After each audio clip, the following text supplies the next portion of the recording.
the year ends, we might want to reflect on our earlier experiences during the year and might want to make changes towards future purposes, some of which can be quite remarkable and life-transforming, such as making a permanent commitment to an ongoing relationship, decisions on career moves, health decisions, decisions to make a big purchase, starting a business. Now, one kind of decision that you might consider occasionally is the decision to travel to an entirely different region, such as overseas, to further an education or career, traveling to a familiar place, or to explore an unfamiliar environment for reasons of seeking a different sort of experience. Now, such decisions usually come with a thought-out plan on ways to get settled into the new unfamiliar environment to reduce any possible level of stress. Now, our social interactions can also affect our health,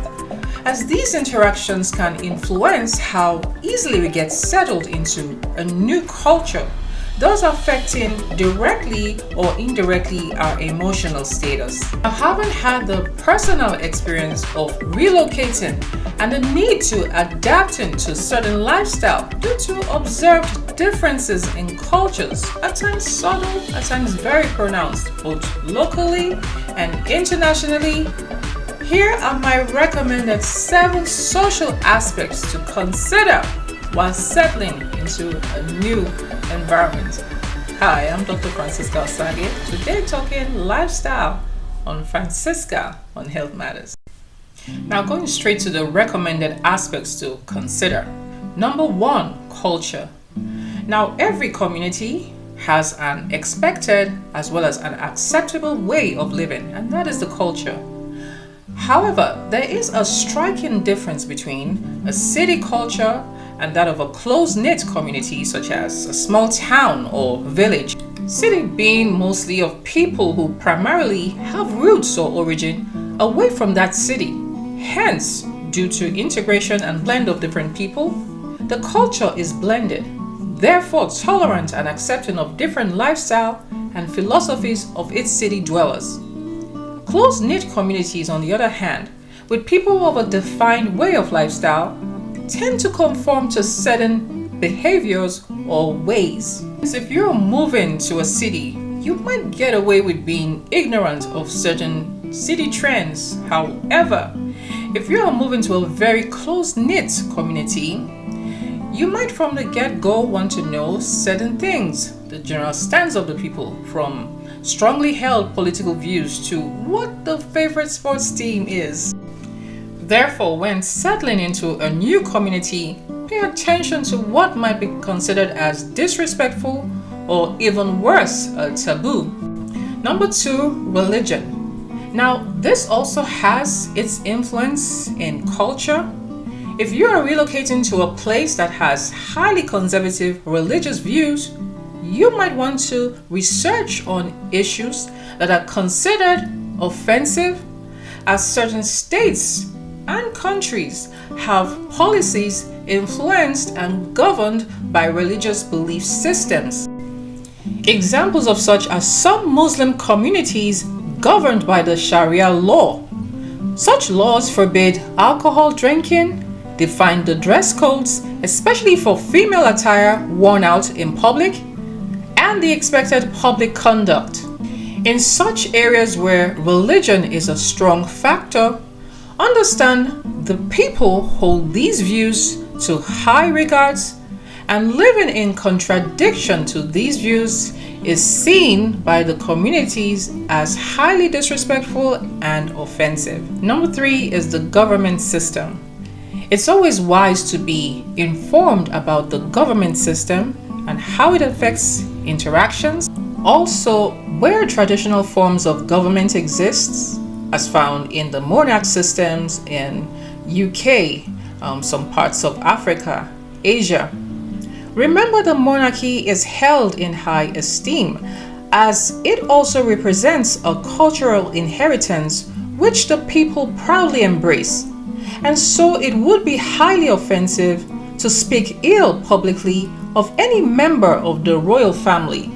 Number 4 is the peculiarities of the culture within your new environment. Now, it is important to do research and be made aware of certain peculiar aspects of the culture within your new environment, so you don't come off as surprised in such a way that might be considered offensive to those around you. Thus, pay attention to certain choices for food that might seem unusual to you. Pay attention to lifestyle. It might be the practice of marriage between a much older man to a much younger woman. Now, inasmuch as such observations might seem unusual to you, although they might not be the usual practice in your new environment, however, these practices might also not be considered abnormal within that environment. If such practices within your new environment seem unusual to you, it might be wise to be cautious of how you express your observations. Number 5 is the family or marriage system. Now, monogamy is the most common form of marriage system worldwide. However, polygamy is still embraced amongst many cultures, especially in Africa. It is not unusual to see a man have more than one wife, and in still a few regions in the world, now this is rare, you still will find cases where a woman might have more than one husband. However, this is not as prevalent as a man having more than one wife. So whatever case or situation you might find yourself in, you just want to view it as one of the diverse cultures found worldwide. Number 6 is work culture. Now, some places are recognized for their peculiar work culture as relates to other work cultures found in different parts of the world. An example is the French system, recognized for their high regards to work-life balance, allowing practices such as taking a 2-hour lunch break or permitting certain businesses to close for several weeks during summer months. There are also differences in issues such as maternal and paternal leave.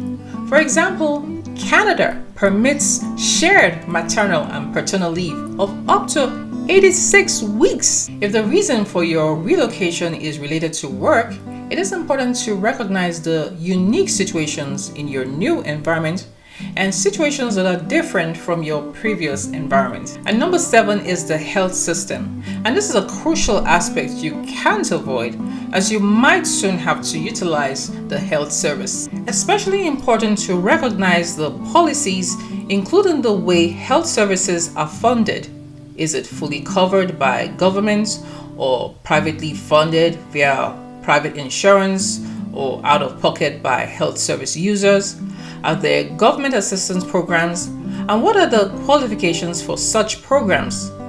While you are getting settled, are there programs that might be beneficial to you with regards funding? There are several information regarding the various health services, policies, and fundings, and it will be beneficial to get acquainted with the various options available to enable you utilize the various resources you might be entitled to. So these are my 7 recommendations on social aspects you might want to consider while making that trip and settling overseas.